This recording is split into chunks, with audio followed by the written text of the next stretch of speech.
Today's daf is daf Yud Aleph, and we'll begin with Rav Shor Lechia Bar Ashi, which is a few lines down from the top, 4 lines down from the top.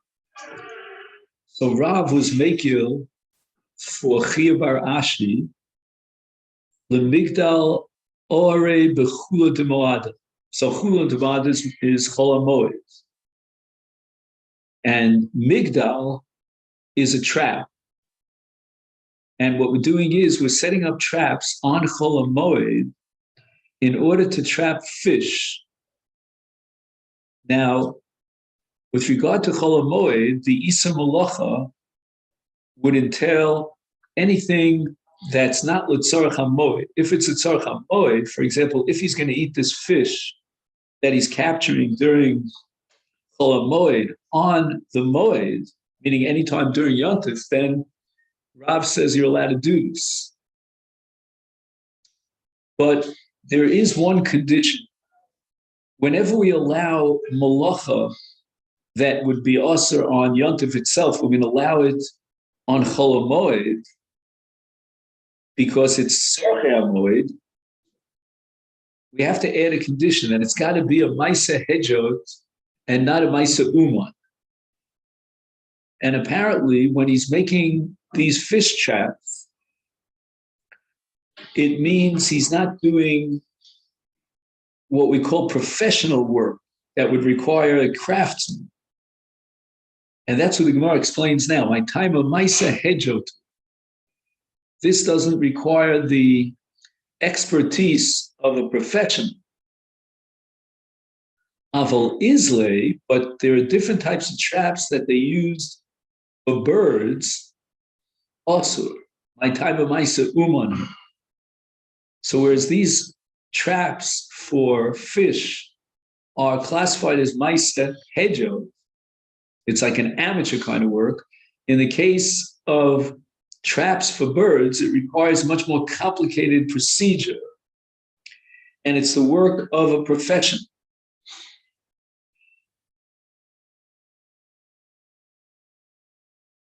Rav Yehuda Shar Le'ami Tanura. Rabbi Yehuda was Mekil for Ami Tanura. Tanura was his name. He was called the Tanur guy. He was the person who made ovens. And what did Rabbi Yehuda allow for him on Chol Moed? The Migdal Tanure, to build an oven on Chol Moed. And the question is, why is this mutter? Apparently, he's going to be able to finish it in such a quick way that he'll be able to actually use the oven to cook or bake during the course of Yontif. So it's Tzarchei HaMoed. Now, the question that the Mishnah Berurah raises here is, why is this mutter? It is a Maisa Uman. So we're going to have to differentiate between, let's say, trapping birds on the one hand and creating an oven on the other hand. Creating an oven is directly related to ochel nefesh, to making food. And Rabbi Yehuda, for his part, was mekil to do a malacha even b'maisa uman if it's for making food. So the Gemara asks the following question: Eini v'ha tani Rabba bar Shmuel. We have a brayso of Rabba bar Shmuel that says v'shavin she'ein godlin tanur lechatchila. In other words, on Chol Moed, you're not allowed to create, you're not allowed to manufacture an oven that's already considered a Maisa Uman. So we see from this brayso that creating an oven is prohibited on Chol Moed. That's called a Maisa Uman. How could Rabbi Yehuda permit creating a new oven on Chol Moed? Now let's go back a little to Rabba. Rabba bar Ashvi, and Rabbi Yehuda allowed Rabba lemigdal maholosa. And these are what they call nafa v'chavra. These are kinds of seeds. And the heter was to make these seeds. And once again, it would seem that we have to raise the objection. This is a Maisa Uma to create these kalim, these vessels. And are we going to allow this on Chol Moed to do a full-fledged Meleches Uman for the sake of food? Here too, in the second case, he's going to use these Maholasa to sift out his food so that he can eat it. But what are we going to do with the brisa of Rabbah? The brisa of Rabbah clearly indicates that we don't create an oven, even though l'chora would talk about an oven that he could use for food, because creating a new oven is a maisa uman.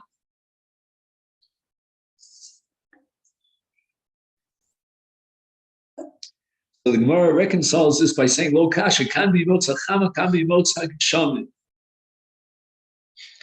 Will he be able to complete the process of creating an oven during the Moed in such a way that he can utilize it for food, for baking his bread on Moed? And it all depends. If it's bimos hachama, when there's an accumulation of heat over the course of the summer season, he's going to be able to complete this process very quickly. But if it's during the winter season, the motzak shamin, when it's cold, then he's not allowed to create an oven on Chol Moed. He says here in the note, when the air is dry, which is during the, let's say, the Chol Moed Pesach season, when it's dry and hot outside, then new clay will dry quickly. And the oven will be accessible during the Yontif. So therefore, it's considered Litzarech ochel nefesh v'yantif. But if, on the other hand, it's a rainy season, like, for example, on Chol Moed Sukkos, then we're not going to allow him to make a new oven out of clay because it will not dry on time for use on Yantif. The final maskana seems to be that when you're doing something, even if you're creating it with a Maisa Uman, but if you're doing it for eating purposes and you'll be able to eat it during the course of the Yantif, then it's mutter. And this leads us to the Mishnah at the end of this chapter. Again, continuing the question of what malachas you're allowed to do on Chol Moed, the Mishnah says, Osim ma'kel gag u'mer pesach. You're allowed to create a fence around a roof or around a porch. However, you're only allowed to do that b'maisa hedja, avalo b'maisa uman. Now, the question is, I don't know how to put up a fence around a roof. Maybe you do. I don't. To me, it takes I would have to call a company to do that. This must be a Maisa Uman. And yet the Mishnah says you can do it as a Maisa hedge. The Gemara is going to give two interpretations as to how you could get a Maisa hedge and create a railing for a roof. The Mishnah goes on and says, Shofin es hastokim. Stokim are cracks.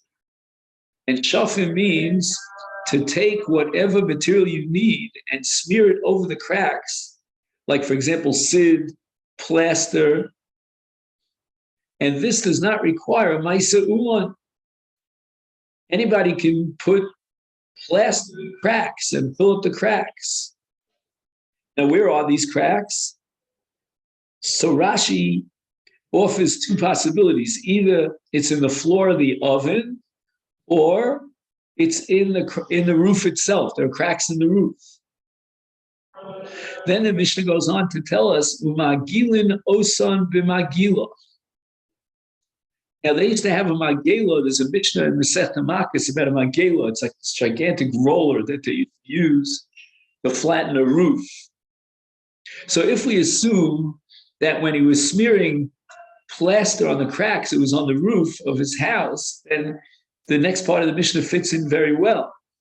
That when you're flattening the roof with a roller, then the Mishnah says, biyad uberegel, you're allowed to do so with your hands or with your feet. Avalo b'machalat sayim. We don't know what machalat sayim is, but let's just see. Magilin otsan b'magela, flatten them with a roller. So you're allowed to flatten these cracks on your roof after you put the plaster inside with this roller. Apparently, this roller is like katisha meaning it's like pounding. And we're going to allow you to do this with a kind of roller that you could hold with your hand. It's a handheld roller that has a certain stick on the bottom, on the end. And this is mutter because it's a maisa hedgehog. So again, you're going to flatten the roof that has cracks in it after you put the plaster in with a handheld stick or roller. However, not with machalat sayim. He says here in the note that machalat sayim is a wooden foot-shaped block used for pressing and sealing cracks. So this is called a maisa uman. And you require more of a craftsman's work than just simply sealing them with a roller. So that means you're not allowed to seal the cracks in a professional manner. You can do it in an amateur manner. And once again, we have to insist on that condition because we're not dealing with food for Yom Tov. We're dealing with, protecting the rains from leaking into your house. I mean, again, that's pretty important, but it's a repair. It's not something for food. The Gemara is going to ask, why did you have to exclude machalat sayim when you said that you need a hand? You already established that it has to be a handheld roller. So we'll see the Gemara soon. Now, we're going to talk about doing malach on Chol Moed for security purposes, to prevent the thieves from breaking into your house. And that's considered in the language of Masechet Moed Katan, davar ha'avut. Imagine what devastation the thieves could wreak havoc in your house. The worst thing about having a burglary, we've had it over time, is trying to straighten out your house afterwards. The following are mutter on Chol Moed: Hatzir, Vatzinor, Vakorav, Hamanul, Vamafteach Shenishber. So he has a whole enumerated list of things that are necessary to protect his house, and they broke, and he's got to do repairs on them, and he's allowed to do repairs. So in those days, the door was held down by a pivot. That's the Gemara Masechet Shabbos. And there was a socket that would hold that part of the door. There was a lintel, there was a lock, there was a key. I mean, all the above, if they broke, you're allowed to fix them on Chol Moed. Ubilvad, but only on the condition, shalo yiskaven lasos malachto b'moed. Because if he could have done it on Erev Yom Tov, he had plenty of ample time, then he's required to do it on Erev Yom Tov. He can't postpone it deliberately to do it during Chol Moed. So if he had time to make the repairs before the Yom Tov, he's not allowed to postpone it deliberately until Yom Tov. And finally, the Mishnah concludes with kvashim. Kvashim is pickling.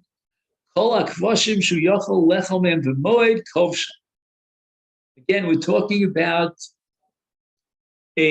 perhaps a tolda of meleches mevashel, because the Gemara says in many places that kavush hareu ki mevushal. So we don't do kavush on Yom Tov, but we're allowed to pickle whatever foods we have to pickle on Chol Moed, and you don't have to worry about meleches uman or any of the like. All those distinctions are irrelevant, because we're talking about food itself, preparing food. Now we see the Gemara. Hechi domi maisa hedot. How can you build a railing, a makef, a roof, or a mirpeset, and you're an amateur? I would definitely want to call in a company for that. And the Gemara offers two answers. Rav Yosef am behutza b'dafna b'mastisa tana sar b'tzror v'yeno toch b'tit. So the two ways of creating this makef. One is with palm. You take from a palm tree its branches and you weave them together. And apparently that is an amateur kind of work. So he's got posts and he weaves palm fronds, he calls it, around the post, and then he connects them one post to the other, and he makes himself a railing. Very amateurish. But in the Brisa we learned that he can pile stones one on top of the other as long as he doesn't cement one stone together with the other. And that's kind of a temporary fence or railing, which is an amateur work. You know, a professional would certainly know how to put concrete or mortar between one level of stones and the other level of stones. The Mishnah says, Shafin es hasdokim. You're allowed to put plaster on the cracks of a roof or on the bottom of your oven. Umagilin osan b'magila. And you're allowed to use a roller, which you hold by hand, in order to flatten and pound down the plaster. So the Gemara asks the following. You just told me that you're allowed to hold on to a roller and roll the plaster in order to pound it down. Then biyada b'regel miboy, did you find any reason to have to add that you do it with your hand and your foot? The Gemara answers, Hachi kamer, this is what the Mishnah has in mind. Shafin es hastokim umagilin also ke'ein magila biyad u'beregel. Because you use some sort of a roller, but it's not a real professional roller. It's a roller that you can hold in your hand or maybe even in your foot. And here the Rishonim have a real headache. The Ritva spends a lot of time to try to figure out why does the Mishnah have to say lo b'machatzalayim when in effect you're not allowed to even use a roller, a classic roller. You're allowed to use some sort of handheld makeshift roller to flatten the roof. So why does he have to tell me that you can't use this Maisa Uman of a Machatzelim? And the Ritva goes into a real dochak here, and he pushes in and he says that Machatzelim is another word for a roller. They're one and the same. Now, for protection purposes, we said that you're allowed to fix a broken key, a broken lock, or a broken door. Hatzir, vatzinor, vakora, vamano, vamavteach, shenishbru, misaknon b'moed. So the Gemara raises a contradiction from a different Mishnah in Masechet Masechet. And the Mishnah records a gzera that was instituted by the Kohen Gadol himself. Uramini, we ask a stira from a Mishnah, Ad Yamav, Hoyapatish Maccabee Shalayim. Until the point of this gzera that was instituted by the Kohen Gadol. What was his name? I forgot now. Yochanan. What? It says Yochanan. Oh, Yochanan. Okay, I missed it somewhere, but I'm sure it's there. So Yochanan Kohen Gadol prohibited banging with a hammer in Yerushalayim on Chol Moed. Anything that requires banging with a hammer was prohibited by virtue of this gzera of Yochanan Kohen Gadol. And this is a limitation in the heter of Malach on Chol Moed for the sake of Davar Avot. There were different kinds of cases where in order to prevent yourself from a loss, they would allow you to perform malachas on Chol Moed. But the Torah here was not to use a hammer to bang away at it.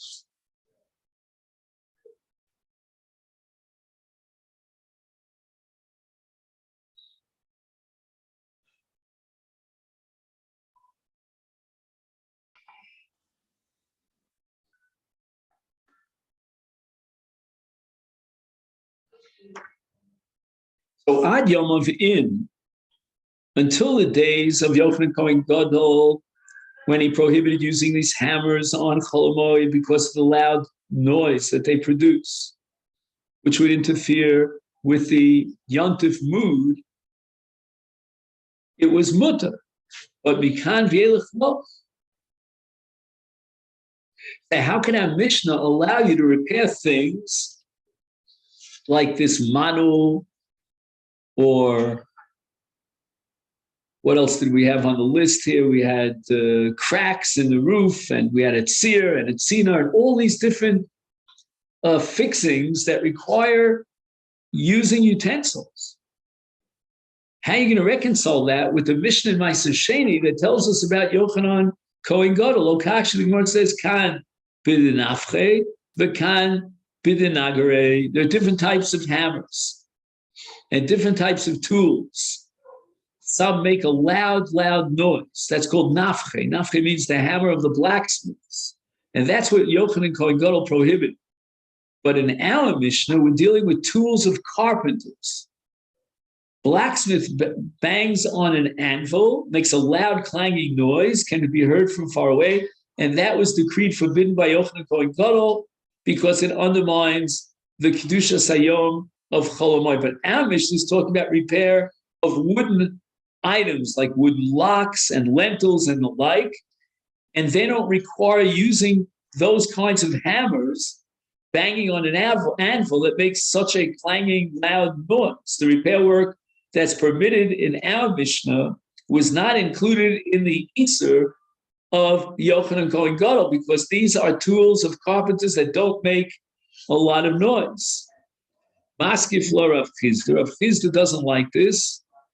He says, Kol Rabba Asa Kol Zubi Chari. How are you going to make a distinction in halacha? You can say, well, if it's a loud noise, you're not allowed to do it. If it's a low noise, you're allowed to do it. I mean, who's going to define for you what's a loud noise and what's a low noise? It's like nitnu dvarecha l'shiurim. How are we going to make these halachic legal distinctions? Elam Rav Chizda kasha ha b'magale ha b'chatzine. Rav Chizda offers a reconciliation here that our Mishnah that permits repair work on Chol Moed is talking about using something that doesn't have any noise whatsoever, large saws. And chatzine, in the Mishnah there, in Masechet, there you're dealing with a kind of an axe that produces noise. So here, we don't have to go into shiurim, is it a loud noise, is it a low noise? We just have to ask one fundamental question, is there noise or is there no noise? Rav Papa Amar, Rav Papa offers the following reconciliation, kan kodem zera, kan liachar zera. Our Mishnah was before the historically, chronologically, before the Gzeira of Yochanan Kohen Gadol. The Mishnah later on in Masechet, that's after the decree and the Isur that was instituted by Yochanan Kohen Gadol. Rav Ashi Omar, here's another possible reconciliation. Ha Rab Yehuda, Ha Rab Yosef. And now we have a machlokes that we had back on in an earlier sugya. We're going to also see it here at the beginning of the second parak of Moed Katan, and that's with regard to repairing a door or a lock, whether that's considered a davra of it or not. Our Mishnah, which is Mekil, reflects the Shita of Yotzi. He's the big Mekil. And the Gemara is going to say later on that Rabbi Yossi denied this whole statement that Yochanan Kohen Gadol instituted some sort of an Isur regarding repairs. But the Mishnah in Masechet of Yochanan Kohen Gadol, that's attributable to Rabbi Yehuda. Rabbi Yehuda was the one who maintains that even in the case of a Davar Avud, we have to be very careful. We're not going to allow you to do a Malach in a Davar Avud unless you do it in a Shinui, in an unusual manner. So Rabbi Yossi was Mekil, and he allowed any sort of Malach in a Davar Avud. He would allow all these kinds of fixings, and it wouldn't make any difference whether you use this utensil, that utensil. We made this about the noise or that about the noise. And basically, Rabbi Yossi denies the whole assumption that was recorded here in the Mishnah that Yochanan Kohen Gadol prohibited fixing with those utensils on Chol Hamoed. Rabbi Yehuda, on the other hand, who says that even a Davar Avud is only mutar b'shinui, he's the one who accepts this Gzeira of Yochanan Kohen Gadol, and therefore it would be prohibited if it's done in a usual manner. The Amar Rabbi Yitzchak bar Avdimi, Man Tana Shini b'Moed b'Davar Avud, who is the one who requires a change, an unusual manner, what we call a Shinui, on Chol Hamoed, even in the case where you're preventing a loss, namely a Davar Avud. The answer is the low ki Rabbi Yossi. That's against Rabbi Yossi. Rabbi Yossi was matir a Davar Avud on Chol Hamoed even without a Shinui, even if he does it kidarka. Amar Avina, Keman madlina ha'idna kavyusa de dasha bechula demoed. Chula demoed is Chol Hamoed. According to which opinion are we being lenient, and we allow replacing the lintel over the door? Like there's a kind of a frame that you're allowed to put back on your door, and you're allowed to do it in a normal way. Because again, if you don't replace this lintel, then the door will be totally open. It'll be broken open, and then the thieves can come in. So it's a Davar Avud, and therefore we're allowed to do it even kedarko, even without a shinui, and that reflects the shita of Yos. The Mishnah says, "Kvashim shu yachal ochlam b'moed kovshim." Whatever you pickle on Chol Hamoed and you can eat it within the context, the framework of Yontif is mutar. And the Gemara tells the following story: Bedisa lebai kavre. So Bedisa is the name of a river, and it was located in a place called Bai Kavre. I'm sorry, it was located in a place called Bai. And Kavre are the fish that apparently how do you say in English when the waves go back? They rescind. Is such a word? Recede. That's the word. When the waters recede, then the fish are left stranded on the river bank. And Ozil Kuli Alma Tsud Aisu Kavra. So Kavra is fish, and everyone went out to the river bank and collected fish. And Sharalu Rava allowed them lemimlach minayim, to salt them. Now, the chiddush here of Rava is that if you're salting the fish for immediate use because it's not edible unless you salt it, that's clearly mutar. But Rava allowed them to salt it in order to preserve the fish so that they could use it long term, even after Yontif. So Abaye raises the following objection. Amalei Abaye v'atnan, it says in our Mishnah, kvasin shu yachol lechol me'em b'moed kovshan. The Mishnah limits the heter of doing this pickling to food that you could possibly eat on Yontif. Amalei, so Rava replies, Kaven to be karadaiti da'chilaisinu. Once we allow them to do this, collect the fish for the purpose of eating it during Yontif, the shavaklu paste, and let's say they took a large volume of fish, and if they didn't salt it, then it would spoil. And they would take us a financial loss. This is a very unique opportunity, the fish is washed up on the bank, is therefore it's like a loss merchandise that you're allowed to sell or buy in order to prevent a loss. So this is the common chila that everybody asks on Chol Moed. If there's a sale and you can buy something cheap, but you're not going to use it during the Moed, are you allowed to get involved in that kind of a business transaction of buying? And it would seem from this Gemara that Prakmakia Ha'avid, in other words, he wants to gain a revach. He wants to make money from the fish. You know what I mean? He gets extra money in his bank account from the fish. And that itself is considered and classified by Rav as a davar avud. And it's mutter ikad the amri. Others have a different transmission of what the story was in the psak of Rava.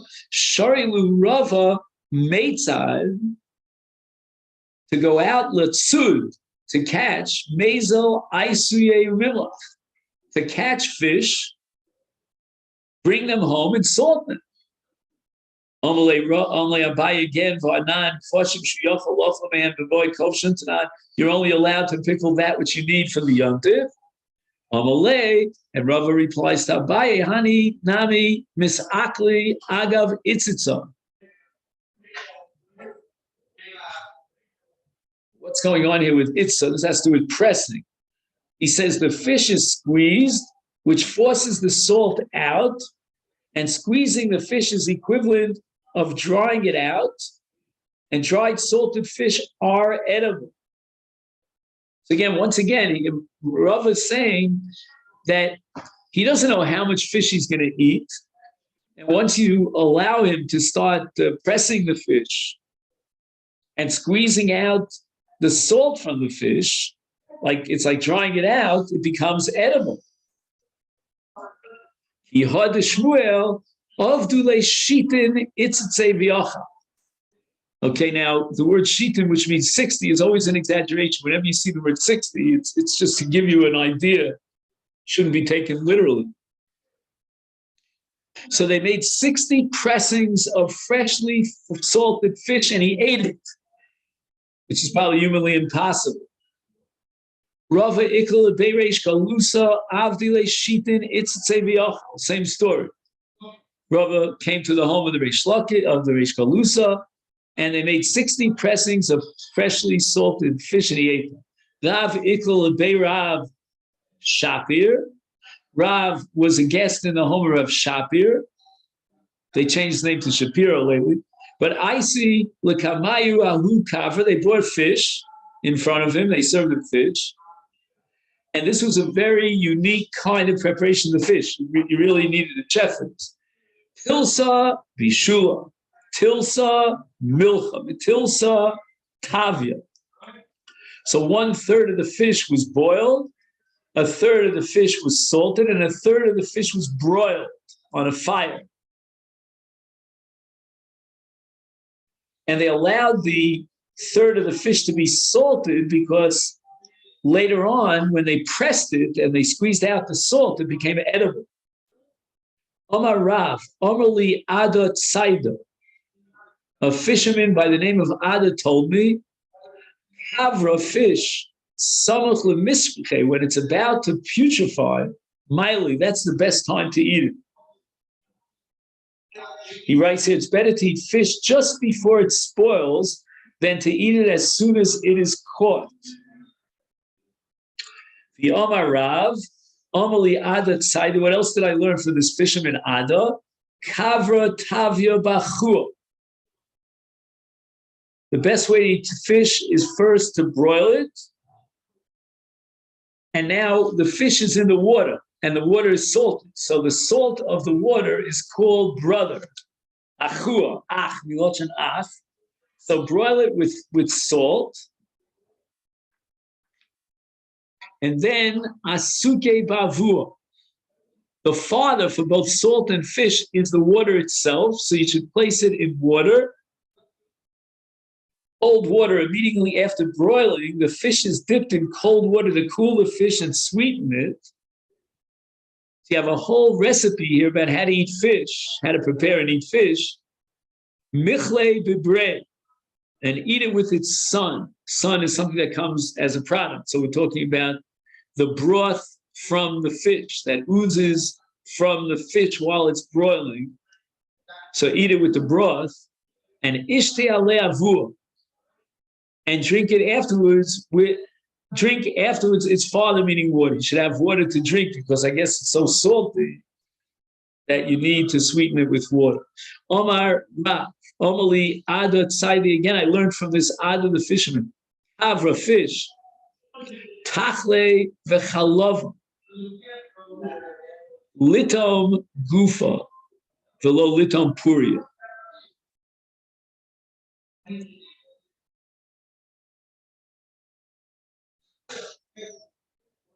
He says there are three foodstuffs that apparently are very heavy on the stomach. And therefore, immediately after you eat them, don't fall asleep, but burn the calories by getting active. Liton gufa. Below liton puria. Don't fall into bed with a full, heavy stomach. What are these three foods? Number one is fish. Number two is something called tachle. And number three, chalba, which is milk.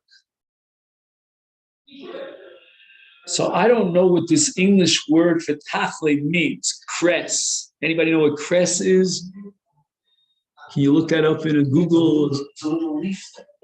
A leaf? It's a little vegetable. It's usually salads. So why is it so heavy that he needs to do exercise? I don't know exactly. He says he should walk a lot before he goes to sleep. You don't go to sleep on a full stomach.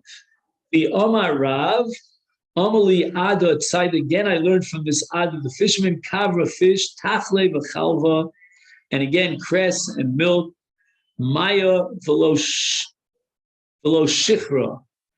Drink water and not beer. But shichra velo chamra. If you have no choice, and you can drink beer because you have no water, all you have is beer. Beer is better than wine. Adron alecha machkin beis hachlo.